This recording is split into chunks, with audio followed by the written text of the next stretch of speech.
नमस्कार, रेडियो पाठशालामा तपाईलाई हार्दिक स्वागत छ।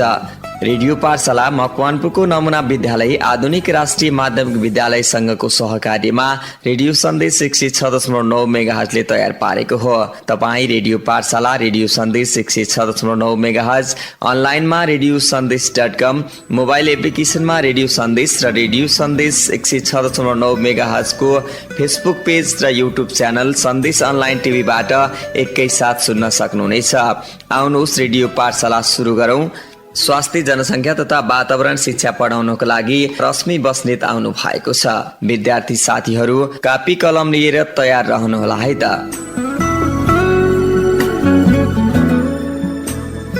Good morning, my dear students. Namaste, everyone, and welcome to you all again in your radio online class of Health, Population and Environment, Part 21. So, in our previous class, we were discussing about the types and status of natural resources, in which first we discussed in detail about air. After that, we discussed about water. After that, we discussed about land. After that, we discussed about forest resource. So today we are going to continue other points which are left in our previous class. Okay, so fifth natural resource is wildlife. So in wildlife, first of all, we must know that Nepal is rich in biological diversity due to the variation in topography, climate and altitude, isn't it? So it has created a favorable environment for the conservation of wildlife in our country. अब wild मा चाहिँ मात्रै के कुरा तपाईहरुले याद गर्नु पर्यो भन्दाखेरि नेपालमा चाहिँ जस्तै फ्लावरिङ प्लान्ट्सहरु कति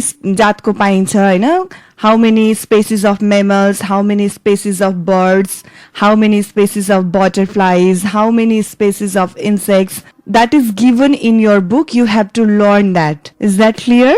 कतिवटा प्रजातिका चाहिँ चराचुरुङ्गीहरु, फ्लावर्सहरु, एम्फिबियन्सहरु पाइने रहेछ भन्ने कुराहरु चाहिँ तपाईले वाइल्ड लाइफमा लर्न गर्नुपर्ने कुराहरु भयो. So today we are going to discuss in detail about different types of minerals. त्यसपछि हामी लास्टमा चाहिँ आज मिनरल्स को टाइप्सहरु के रहेछ त भन्ने कुराहरु चाहिँ डिस्कस गर्छौं. First, what is mineral? Yes, minerals are the substances such as tin, salt, sulfur, copper, coal, etc. Minerals भनेको त तपाईहरुलाई थाहा छ नि हैन, कस्तो सब्स्टेन्सलाई चाहिँ हामीले मिनरल भन्छौं त भन्ने कुराहरु चाहिँ मैले अलिकति शर्टमा भने. So minerals are also one of the important natural resources found in the earth crust that are formed naturally in rocks and earth. Is that clear?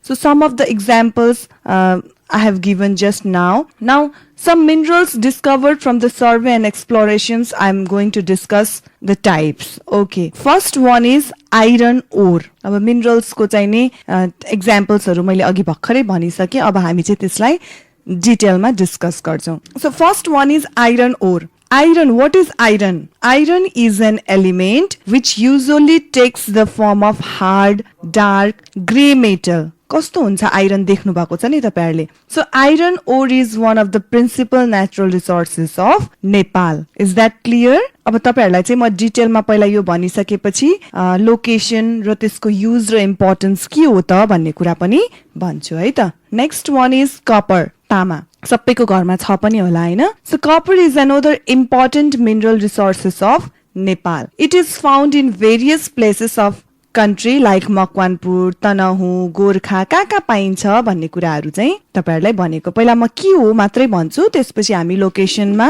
अनि त्यसपछि युज र इम्पोर्टेन्समा जान्छौं है. Next one is lead. What is lead? It is a soft grey heavy metal. यो भनेको चाहिँ soft grey र heavy metal हो. Next one is मिका. व्हाट इज मिका? It is a hard mineral which is found as a small flat crystal in rocks. Just म के हो मात्रै भन्छु है फर्स्टमा तपाईहरुलाई. Next one is limestone. चुनढुङ्गा पनि भन्छौं हामी. It is a whitish coloured rock. White कलरको चाहिँ रक भयो. So it is the principal minerals resources of Nepal. Next one is talc stone. खरी ढुङ्गा भन्छौं नि हामी, ढुङ्गाको धुलो. Talc stone is one of the important minerals deposits of Nepal. त्यसपछि नेक्स्ट वान स्लेट, जसलाई चाहिँ हामीले सिलेट भनेर पनि भन्छौं. Slate is a dark grey rock that can be easily split into thin layers. Next one is coal, koila. Coal is a hard black substance that is extracted from the ground and burned as fuel. हैन ground बाट चाहिँ उद्धरण गरेर हामीले चाहिँ fuel को रूपमा त्यसलाई बर्न गर्न सक्छौं. Next one is nickel metal. It is a silver coloured metal. It is found in various places of Nepal. Next one is gold. सबैले देख्नु भएको छ gold भनेर हैन. Thin flakes of gold are found in the sand of several rivers of Nepal. And last one is petroleum products and natural gas. So petroleum is oil which is found under the surface of the earth or under the seabed. Is that clear?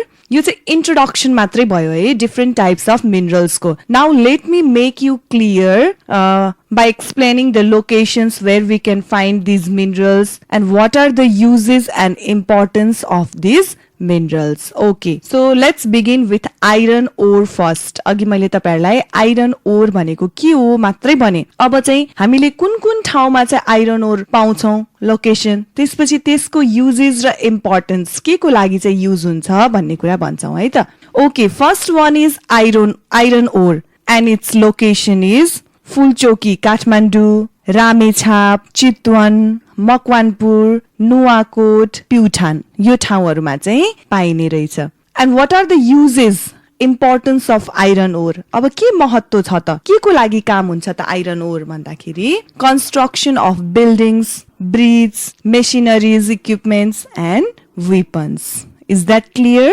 के को लागि use हुन्छ iron ओर भन्दाखेरि बिल्डिङ्सहरु बनाउन, ब्रिजहरु बनाउन, मेसिनरिजहरु बनाउन, अरु कुनै पनि इक्विपमेन्ट्स र वेपन्सहरु बनाउनको लागि चाहिँ युज हुन्छ. So this one is about iron ore. Let's move on to next type of mineral, that is copper. तामा कहाँ पाइने रहेछ अनि त्यसपछि युजेस र importance. First it is found in Makwanpur है, हाम्रो मकवानपुरमा पनि, तनहुँ, गोर्खा, नुवाकोट, इलाम, सिन्धुपाल्चोक, ताप्लेजुङ, बागलुङ यो डिफरेंट प्लेसेसहरुमा चाहिँ कपर पाइन्छ. Now what are the uses and importance of copper? के को लागि युज हुन्छ त कपर भन्दाखेरि it is widely used to make utensils.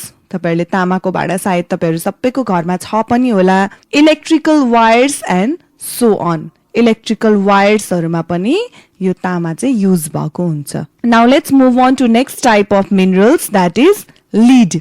कहाँ पाइन्छ त भन्दाखेरि मकवानपुर, रसुवा, बागलुङ, नुवाकोट एन्ड बजाङ. अब के को लागि युज हुन्छ त लीड भन्दाखेरि it is important for the manufacturing of colour, pencil and batteries. तपाईहरुले पेन्सिलमा देख्नु भएको छ हैन, माथि तपाईहरुले लेख्नुहुन्छ नि जुनले, त्यो भयो. सो त्यसको लागि चाहिँ नि लीड युज हुन्छ. नेक्स्ट वान इज मिका. मिका is specially found in Baglung and Udaipur. Is that clear? Mica is mostly found in Baglung and Udaipur. अब के छ त यसको युज भन्दाखेरि it is widely used for making talc powder and other cosmetics. Talc powder र अरु कस्मेटिक्सहरु बनाउनको लागि चाहिँ मिका युज हुन्छ. Next type of mineral is limestone. अघि भर्खरै मैले लाइमस्टोन भनेको के हो भनिसके हैन, चुनढुङ्गा. So its location is Chobhar, Kathmandu, Dhangadhi, Dhading, Pokhara, Makwanpur, Dhankuta, Hetauda and Udayapur. के को लागि युज हुन्छ त limestone? It is used for making cement बनाउनको लागि एन्ड टु मेक चक. पहिला हामीले ब्ल्याक बोर्डमा लेख्थ्यौ नि, हो त्यो चक बनाउनको लागि पनि लाइमस्टोन युज हुने रहेछ. Now next type of mineral is slate. Okay, slate its location is Tanahun, Kaski, Bajhang and Dhading. Slate चाहिँ नि मेनली यो ठाउँमा पाइन्छ and its use is it is use to decorate house and cover roof. हाउसलाई डेकोरेट गर्न र कभर रुफलाई डेकोरेट गर्नको लागि चाहिँ यो युज हुन्छ. Now next one is talc powder. अघि मिका भनेको जस्तै ट्याल्क पाउडर पनि हामीले चाहिँ बागलुङ र उदयपुरमा पाइन्छ. It is widely used for making talc powder and other cosmetics. Okay, let's move on to next type of mineral, that is coal. अब अर्को मिनरल भनेको के हो हो त कोल कोइला so its location is Dang Salyan Kailali Chitwan Mustang Baglung and Kanchanpur its uses are it is an important sources of fuel energy यो चाहिँ फ्युल एनर्जीको एउटा इम्पोर्टेन्ट सोर्स हो now let's see next type of minerals that is nickel अघि भनेको थिएँ मैले मेटल भनेर its location is Ramechhap Sindhupalchok and Dhankuta and it is used for making high quality steel and coating metals. Is that clear? Now next type of mineral is gold and its location is कहाँ पाइन्छ त भन्दाखेरि काली गण्डकी मर्स्याङ्दी बुढी Gandaki and Sunkoshi अब gold के को लागि use हुन्छ त for making jewelries topping the metals outer surface and as an international currency also now last type of mineral is petroleum products and its location is Mustang Dailekh Dang Salyan Pyuthan Surkhet Jhapa and Morang and it can be useful for fuel obviously यो चाहिँ के को लागि use हुन्छ त fuel को लागि use हुन्छ is that clear okay my dear students So we discussed about different types of minerals. हिजोको क्लासमा र आज गरेर चाहिँ हामीले के कम्प्लिट गर्यौं त भन्दाखेरि status types and status of natural resources is that clear okay so let's begin next topic that is conservation of natural resources अब चाहिँ हामी कन्जर्भेसन अफ नेचुरल रिसोर्सेस भनेको के हो अनि नेचुरल रिसोर्सेसलाई कन्जर्भ कसरी गर्न सकिन्दो रहेछ त भन्ने कुरामा पनि डिस्कस गरौँ है त we have already discussed about natural resources that human life is possible through the natural resources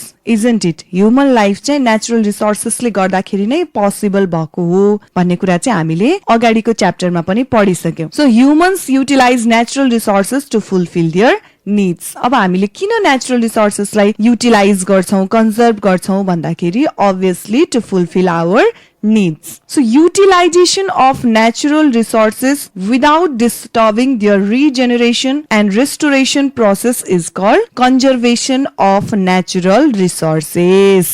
Natural resources भनेको के हो त हामीले अगाडि पनि पढिसक्यौं अहिले चाहिँ मैले भाइ बहिनीहरुलाई के भने त भन्दा what is conservation of natural resources conservation of natural resources भनेको चाहिँ के रहेछ त भन्दा utilization of natural resources लाई युटिलाइज पनि गर्ने but without disturbing their regeneration and restoration process बुझ्नुभयो regeneration र restoration process लाई डिस्टर्ब नगरिकन नेचुरल रिसोर्सेस लाई हामीले युटिलाइज गर्छौं भने त्यसैलाई हामीले के भन्दो रहेछौं त conservation of natural resources is that clear Okay, so conservation of natural resources comprises the effort to reduce unnecessary resource waste, prevent overuse of natural resources and preservation of natural resources. यो सबै कुरा चाहिँ conservation of natural resources मा पर्ने कुराहरु हो. Now some of the common conservation approaches are properly known as absolute conservation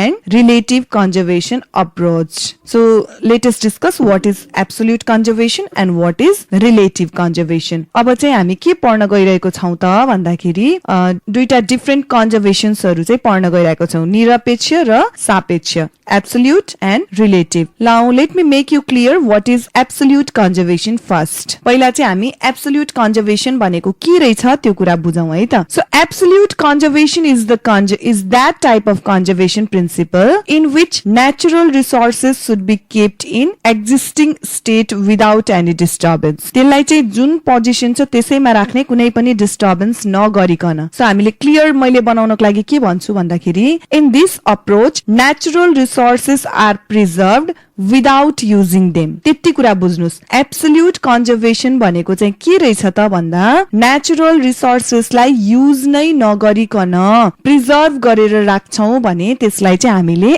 absolute conservation भनेर भन्छौं. So this approach is more suitable for the conservation of rare and endangered species of biological resources. हैन त एकदम संकटमा परेकोहरु दुर्लभ जनावरहरुलाई चाहिँ conserve गर्नको लागि चाहिँ यो विशेष राम्रो हुने रहेछ यो एब्सोल्युट conservation चाहिँ. So this conservation principle has been widely applied in the ex situs and in situs like zoo, national park, wildlife reserves etc. यहाँ चाहिँ मेनली यो चाहिँ कुन कन्जर्भेसनमा अप्लाई हुन्छ त भन्दाखेरि इन सितु र एक्स सितुमा हुँदो रहेछ. सो अब भाइ बहिनीहरुलाई इन सितु भनेको के हो इन सितु कन्जर्भेसन भनेको के हो, एक्स सितु कन्जर्भेसन भनेको के हो, त्यो पनि थाहा नहुन सक्छ। So let me make you clear. अब इन सितु र एक्स सितु भनेको के हो भन्ने कुरा म क्लियर गर्छु है त। In situ is the conservation areas in which biological resources are protected inside their natural habitat। आफ्नै natural habitat मा यदि हामीले biological resources हरुलाई कन्जर्भ गर्छौं भने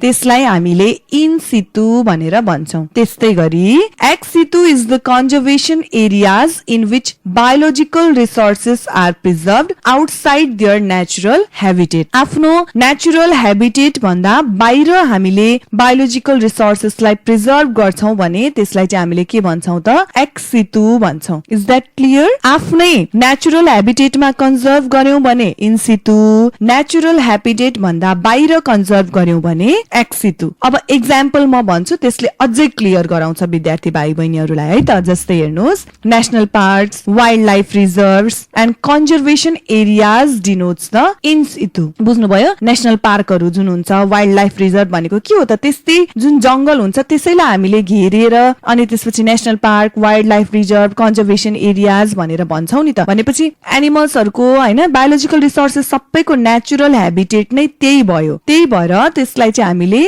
इन सितुको एक्जाम्पलमा भन्छौं। त्यस्तै गरी एक्स सितुको एक्जाम्पलमा चाहिँ के भन्न सक्छौं त भन्दा, कन्जर्भेसन एरियाज लाइक जू। जू भनेको बायोलोजिकल रिसोर्सेसको आफ्नै नेचुरल हैबिटेट हो त होइन नि, हामीले बनाएको हो नि त जू त। अनि त्यसपछि फरेस्टबाट हैन जंगलबाट चाहिँ एनिमल्सहरुलाई लिएर आएर हामीले जूमा राख्छौं भनेपछि त्यो जू भनेको नेचुरल हैबिटेट भयो त भएन नि। त्यही कारणले गर्दाखेरि एक्स सितुको एक्जाम्पलमा चाहिँ हामीले जू, बोटानिकल गार्डन्स, नर्सरीज एन्ड सेन्चुरीज यिनीहरुलाई चाहिँ हामीले एक्स सितुको एक्जाम्पलमा राख्न सक्छौं। सो एब्सोल्युट कन्जर्भेसनमा पनि स्पेशली यो दुईटा कन्जर्भेसन्सहरुलाई अप्लाई गरिन्दो रहेछ भनेर भनेको। So I think you are clear about absolute conservation now. अब एब्सोल्युट कन्जर्भेसन भनेको के हो भन्ने कुरा सायद क्लियर हुनुभयो होला। Now let's move on to next conservation, that is relative conservation. एब्सोल्युटमा मैले के भने त भन्दा, natural resources are preserved without using them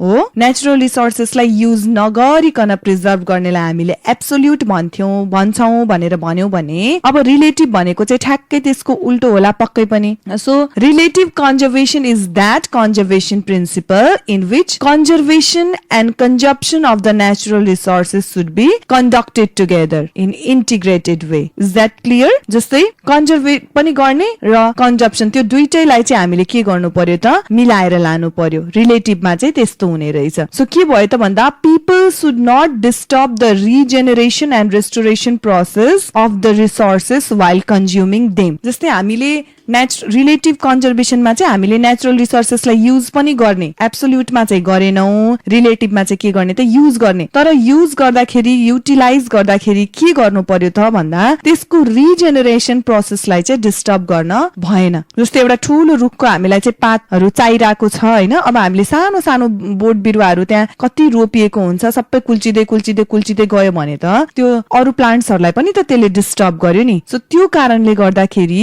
अरुलाई डिस्टर्ब नहुने गरी हामीले चाहिँ युज गर्न सक्छौं भनेर भनेको। The practice like less use हैन, कम युज गर्ने, रियुज गर्ने, recycle of non renewable natural resources play positive role in relative conservation. Relative कन्जर्भेसनमा चाहिँ रियुज, रिसाइकल, लेस युजले चाहिँ इम्पोर्टेन्ट रोल प्ले गर्छ भनेर भनेको। So similarly, the consumption of renewable resources like animals, birds, plants and forest resources according to their reproduction and regeneration capacity help for their conservation. अब यहाँ के भयो त भन्दा, this approach helps to maintain coordination between the natural resources and living being including human. अब तपाईहरुलाई सर्टमा भन्नु पर्दाखेरि absolute conservation भनेको चाहिँ natural resources are preserved without using them. Relative भनेको चाहिँ के रहेछ त, less use, reuse, recycle हैन, त्यो गर्ने रहेछ। So let me make you clear. अब चाहिँ हामी कसरी क्लियर गर्छु त भन्दाखेरि, डिफरेन्सेस भनेर के फरक रहेछ त एब्सोल्युट कन्जर्भेसन र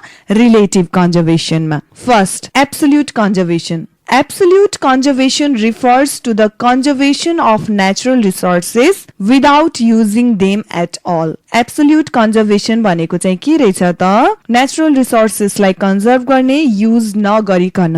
Relative conservation refers to the conservation and utilization of the natural resources side by side. Relative conservation भनेको चाहिँ conserve पनि गर्ने, utilize पनि गर्ने, दुईटैलाई equally. Next differences is this conservation principle is absolutely applied in the in situ and ex situ. यो conservation principle चाहिँ in situ र ex situ मा बढी applicable हुँदो रहेछ, use हुँदो रहेछ. भने relative conservation principle मा चाहिँ this conservation principle is absolutely applicable in community forest program. Relative conservation चाहिँ community सामुदायिक वनहरु अहिले हेटौडामा पनि छ नि, तपाईहरुलाई थाहा छ नि है.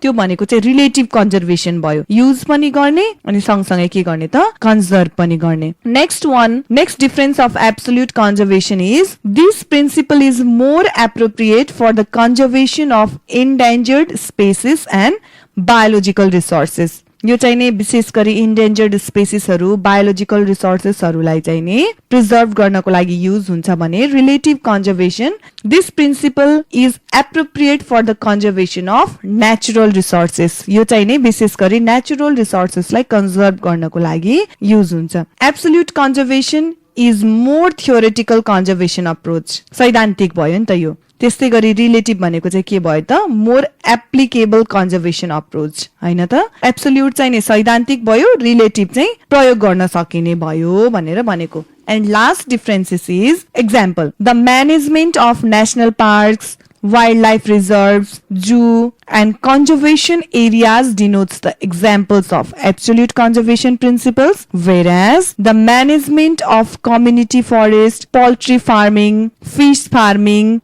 beekeeping denotes the example of relative conservation principles. So these are the differences between absolute conservation and relative conservation. Now let's see the conservational use of natural resources. So rational use of natural resources by sustaining their quality and quantity is called conservational use of natural resources. अब यहाँ चाहिँ म के भन्छु भन्दा conservation use has basically three main objectives. हैन, conservation use को चाहिँ basically तीनटा objectives हरु छ, त्यो पनि म तपाईहरुलाई शेयर गर्छु. First one, to maintain essential ecological process and life support system. पहिलो objective भयो. Second objective is to preserve biodiversity. Biodiversity लाई preserve गर्ने, यो चाहिँ नि second objective भयो. And third objective is to ensure that any utilization of species and ecosystem is sustainable. Is that clear? These are the three main objectives of conservation use. Conservation of natural resources therefore makes important contribution to social and economic development without degrading the balance of ecosystem and nature. अब यसको प्रिन्सिपल्सहरु पनि म अलिकति भाइ बहिनीहरुलाई share गर्छु है त. The conservational use encompasses following principles. के रहेछ त प्रिन्सिपल्सहरु यसको भन्ने कुराहरु पनि म शेयर गर्छु. First one, optimum utilization of perpetual natural resources. Perpetual natural resources को चाहिँ एकदम राम्रो फाइदाजनक धेरै युज गर्ने, न यो एउटा चाहिँ प्रिन्सिपल भयो. Second principle is maximizing the regeneration capacity of renewable natural resources. Third one is nominal and rational use of non-renewable resources. Fourth one is reuse and recycle of the products time and again made from the non-renewable natural resources. And last principle is conservation of sources of energy by utilizing the alternative source of energy. Okay, so we discussed various things about natural resources today. So at the same time, I want to say that recycle and reuse practice save our expenses and valuable resources. And also it helps to prevent from energy crisis and environmental pollution. So therefore this kind of resource recovery process needs to be encouraged for sustainable management of resources. Okay, my dear students, so in today's class we discussed about wildlife, different types of minerals, conservation of natural resources, that is absolute conservation, and relative conservation. We also discussed about the conservational use of natural resources and the principles. Okay, so this much for today, and in tomorrow's class we will discuss about the cure for the earth. That means introduction to cure for the earth. Okay, my dear students, see you tomorrow at the same time. This much for today. Thank you for listening. Bye bye. Have a good day. अवस्था विद्यार्थी श्रोता, आजलाई radio पाठशाला यति नै। Radio सुनेर साथ दिनुभयो तपाईलाई धेरै धेरै धन्यवाद। भोलि फेरि अर्को पाठशाला लिएर आउने नै छौं। रेडियो पाठशाला तयार गर्न सहयोग गर्नुहुने विद्यालय र रेडियो सन्देश 106.9 मेगाहर्ज का प्रविधिबाट सहयोग गर्नुहुने साथी सुरेश गुरुङलाई धन्यवाद भन्दै रेडियो पाठशालाको सम्पूर्ण युनिट बिदा हुन्छौं। नमस्कार।